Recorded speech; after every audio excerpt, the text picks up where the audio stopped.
यहाँ आकर जिस प्रकार स्नेह से आपने स्वागत किया है और अयोग्य होते हुए भी मेरे बारे में जो सद्भावना बहुत अच्छे अच्छे शब्दों में प्रकट की है, तो प्रार्थना भगवान से एक ही है कि ये सब सुन के मेरा दिमाग ठीक रहे। लेकिन ये सब स्नेह देख के मुझे फिर से एक बार राघवाचार्य जी महाराज का स्मरण हो आया। आप में बहुत लोग उनको बहुत पहले से जानते हैं। मेरा तो सरसंघ चालक बनने के बाद ही उनसे संबंध आया, परंतु पहले भेंट से ही दो बातें मेरे तुरंत ध्यान में आई, यानी वो प्रतीत होती ही थी किसी को भी। एक बात है, उनके हृदय में जो स्नेह था सबके लिए था। जिस किसी से मिलते थे उसको आत्मीय भाव से ही देखते थे। फिर उसके विचार मिलते हैं नहीं है वो सब बात की बात है। और दूसरी बात है कि हिंदू धर्म, हिंदू संस्कृति, हिंदू राष्ट्र, हिंदू समाज, इनके लिए उनके हृदय में बहुत उत्कट तड़पन थी। और उसके चलते बहुत परिश्रम करते थे। छोटी मोटी बातों को देखकर, जो अवांछित घटनाएं उनको सुनकर बहुत व्यथित और चिंतित होते थे, और व्यथा और चिंता उनके परिश्रम को और बढ़ाती। इसलिए उनके रहते में एक बार रेवासा धाम आ चुका हूं।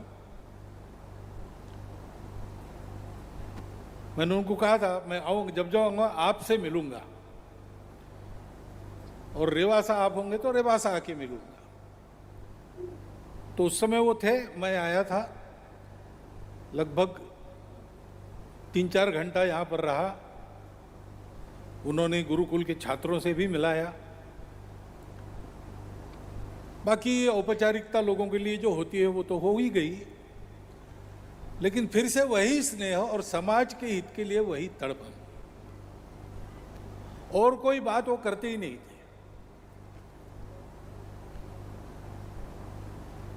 थे सन्यासी, लेकिन जैसा महाराज जी ने कहा कि सन्यासी वेश में वो स्वयंसेवक ही थी। वैसे भी संघ की शाखा में जाकर स्वयंसेवक होना ये एक टेक्निकल बात है। बहुत से संत महात्माओं में तो बहुत सारे हैं जो शायद संघ के कार्यक्रम में नहीं आए होंगे, हमारे जैसे कार्यकर्ताओं को मिले भी नहीं होंगे, लेकिन है तो स्वयंसेवक ही, क्योंकि वो एक जीवन का नाम है। जो जीवन अपने पवित्र हिंदू धर्म, हिंदू संस्कृति व हिंदू समाज का संरक्षण कर हिंदू राष्ट्र की सर्वांगीण उन्नति के लिए राष्ट्रीय स्वयंसेवक संघ का घटक बना है, और प्रामाणिकता से, निस्वार्थ बुद्धि से, तन मन धन पूर्वक आजन्म उस व्रत का पालन करता है। बाकी जीवन में क्या मिलता है क्या नहीं मिलता है, हम क्या बनते हैं क्या नहीं बनते, इससे उसको कुछ लेना देना नहीं होता। और इसलिए संघ के, जिनको संघ पता नहीं, ऐसे बहुत सारे स्वयंसेवक देश में है, और संत महात्मा तो बहुत सारे हैं, उनमें से वो एक थे। अब ये मुझे पता नहीं था, अगली बार मैं 2-3 बार आया, लेकिन वो कहीं प्रवास पर थे, धाम में नहीं थे, तो यहाँ आना नहीं हुआ। फिर से यहाँ आना उनके जाने के बाद होगा, इसका तो मुझे बिल्कुल ही अनुमान नहीं था। अनुमान होता भी नहीं किसी को। लेकिन मैं देख रहा हूं कि वही स्नेह, समाज के हित की वही तड़पन आज भी यहाँ के वातावरण में विद्यमान है। उनकी तपस्या तो है ही, लेकिन उनके जाने के बाद भी यहाँ जो कुछ हो रहा है वो इस प्रकार किया जा रहा है कि वही तपस्या अपने प्रभाव को आज भी यहाँ पर भासमान करती है। महाराज जी का भी थोड़ा ही है, लेकिन बहुत नया ही है, लेकिन परिचय है। और इसलिए ये जो इस पीठ की परंपरा है, इतना पवित्र स्थान कि जहाँ पर भक्तमाल की रचना हुई, तुलसीदास जी का, नाभा गोस्वामी जी महाराज का विराजना हुआ, गुरु नानक देव जी, श्रीमद गुरु श्रीचंद जी, 10वें पातशाह श्रीमद गुरु गोविंद सिंह जी महाराज, इन सब का यहाँ प्रत्यक्ष पदचाप हुआ है। उनके उस दिव्य जीवन के प्रभाव का आज भी जहाँ अनुभव होता है, ऐसा ये स्थान है।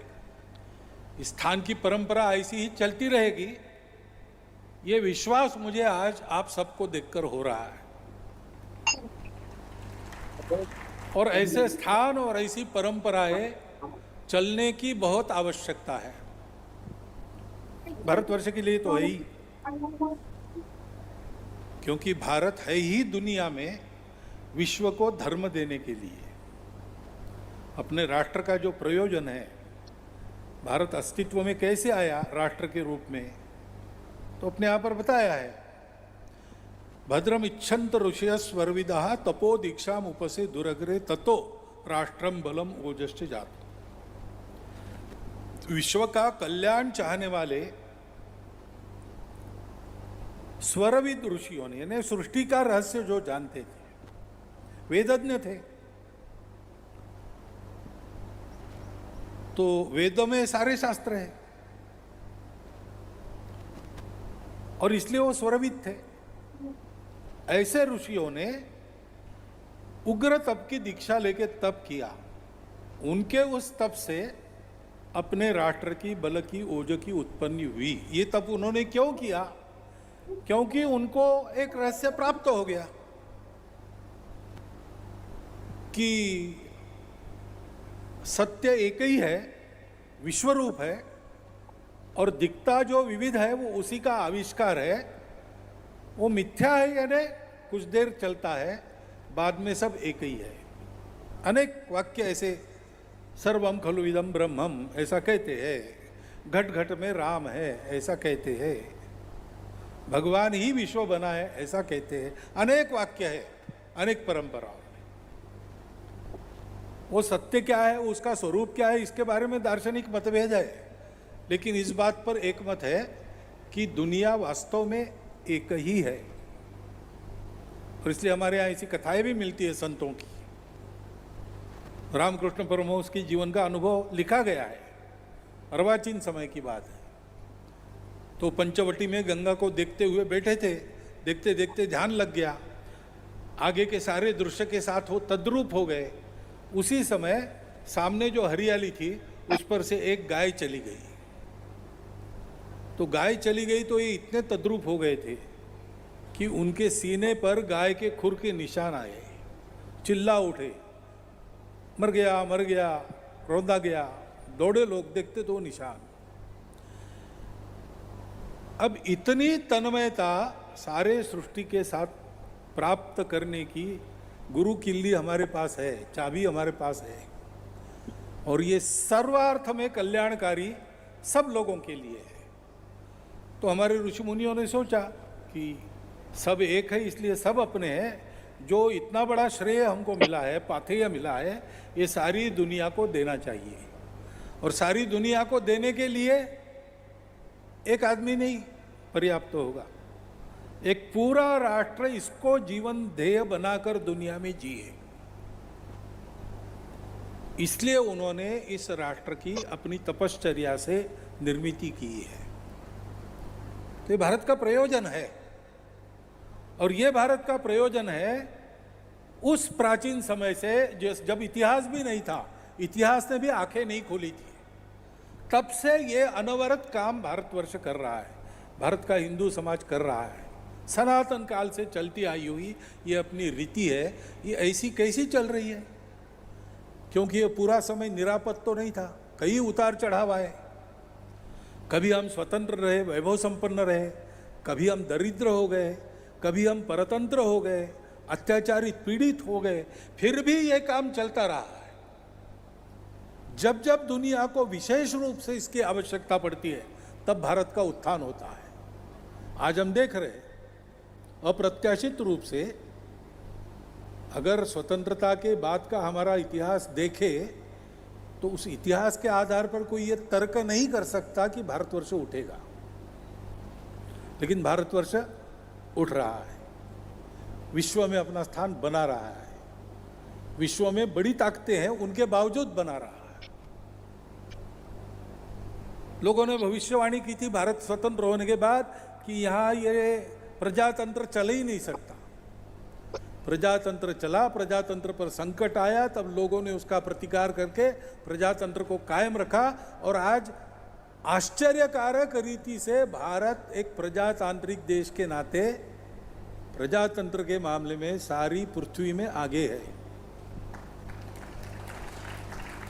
ये कहां से आता है? क्योंकि ऐसे संत, ऐसे पीठ, जहां ऐसे संत ने और महापुरुषों ने प्रत्यक्ष धर्म का आचरण करते हुए सामान्य लोगों के सामने ये विश्वास उत्पन्न किया कि हाँ, इस धर्म पर चला जा सकता है, इस धर्म के आचरण करने से इहलोक में परलोक में दोनों तरफ सुख मिल सकता है। और इसलिए हर परिस्थिति में न जातु कामान न भयान न लोभात धर्मम त्यजेत, इस प्रकार का जीवन हमारे यहाँ सामान्य व्यक्ति का भी रहा है। और ये प्रताप किसका है? ऐसे स्थानों का है और यहाँ से प्रेरणा लेकर संपूर्ण देश में विचरण करने वाले हमारे संतों का है। बाकी दुनिया में बहुत सारी पूजा पद्धतियाँ हैं, अच्छी है, लेकिन पूजा पद्धति को अनुसरण करने वाले अगर पूछेंगे कि ये जो आप बता रहे हो ये प्रत्यक्ष दिखाओ, तो लोगों के पास कोई नहीं है। भारतवर्ष में आज भी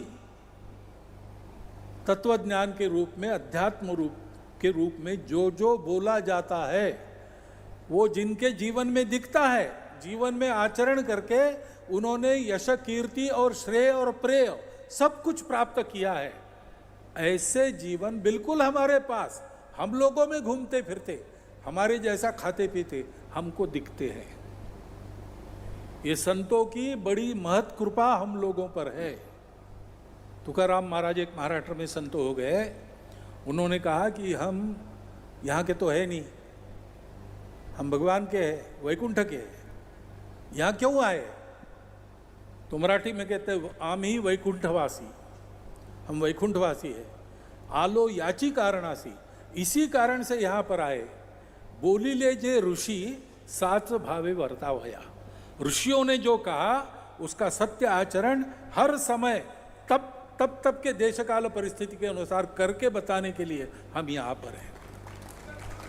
संतों का जीवन इसलिए है, और ऐसे एक संत का स्मरण उनके निर्वाण के 1 साल बाद हम कर रहे हैं, और उसी जगह दूसरे संत हमको आश्वस्त करते हुए कि एक संत उनका पार्थिव चला गया लेकिन संत है, और संत दिखते अलग अलग है लेकिन अंदर से सब एक होते हैं, ये भी वचन है।